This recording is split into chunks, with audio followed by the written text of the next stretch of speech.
الحمد لله العزيز الحميد الودود، والصلاة والسلام على صاحب اللواء والشفاعة والمقام المحمود.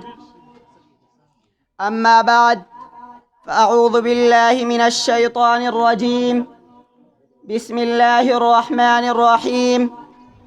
لقد كان لكم في رسول الله أسوة حسنة. صدق الله العظيم. وقال النبي صلى الله عليه وسلم: إنما بعثت معلما، أو كما قال عليه الصلاة والسلام.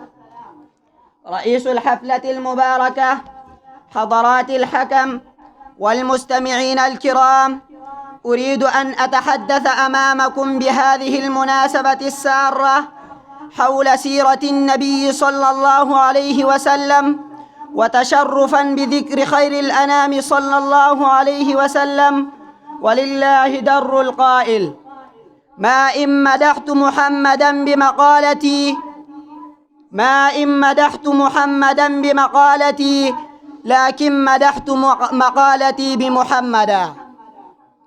إخواني وأحبائي، حينما نطالع سيرة النبوية ونتعمق في عمقها وكنهها، فنجد أن هذه السيرة سيرة كاملة، سيرة شاملة، سيرة باهرة، سيرة معجزة، سيرة عترة نيرة، سيرة تهوى إليها القلوب وتشتاق إليها النفوس. إنها تتنزه عن العيوب والنقائص، تتنزه عن الرذائل والخصائص، تتطهر عن كل شائبة من شوائب الدناءة والخصاصة، شائبة من شوائبه بلا خلقية ولا دينية، شائبة من شوائب الظلم والجور، شائبة من شوائب الشر والفساد، شائبة من شوائب المنكر والفحشاء.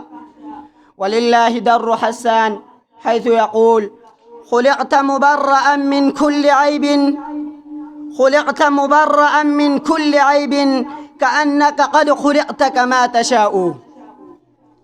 يا إخواني البررة، لكن الناهية الخلقية لهذه السيرة النبوية الوزاء داحية فريضة فظة، تتجلى فيها النماذج العالية الباهرة من السلوكيات الإنسانية، تتجلى فيها الصفات النبيلة الفارقة، تتجلى فيها المكارم المعجزة من التوازع والخروق، يتجلى فيها كل شيء من صفات الإنسانية المحببة لدى الناس أجمعين، من التوازع والخروق، من الرحمة والشفقة، من البعد عن الكبر والغدرسة، من التودد والمحبة، من المؤاساة والمؤاخاة، من التعاون للبائسين الملهوفين، من المعازة للعاجزين المكروبين.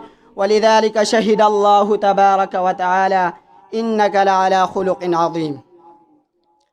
وعن أنس بن مالك رضي الله عنه أن رجلا سأل النبي صلى الله عليه وسلم غنما بين جبلين فأعطاه إياه، فأتى قومه فقال: أي قوم، أسلموا، فوالله إن محمدا ليعطي عطاء لا يخاف الفقر.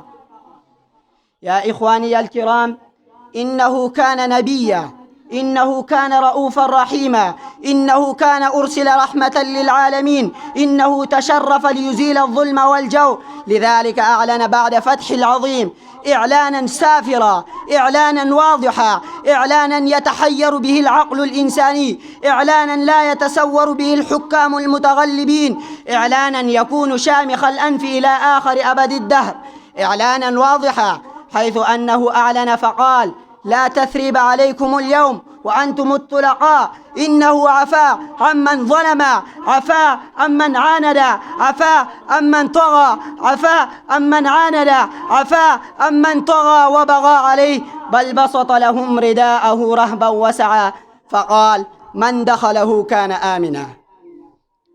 يا إخواني الأحبة، وكان أكثرهم نحية وعقلا، حيث يقول القرآن الكريم: أولم يتفكروا ما بصاحبهم من جنة. وكان أكثرهم حياء، حيث يقول القرآن الكريم: إن ذلكم كان يؤذي النبي. وعن أنس بن مالك رضي الله عنه قال: خدمت النبي صلى الله عليه وسلم 10 سنين، فما قال لي أف ولا لم صنعت ولا ألا صنعت، وكان أعظم حلما حيث يظهر بقوله صل من قطعك واعف عمن ظلمك وأحسن إلى من أساك. يا أحبتي في الله، اتبعوا رسول ربكم المصطفى وانتهجوا مناهجه واسلكوا سنانه وسبله واجعلوا قدوة صالحة وأسوة حسنة. وآخر دعوانا أن الحمد لله رب العالمين.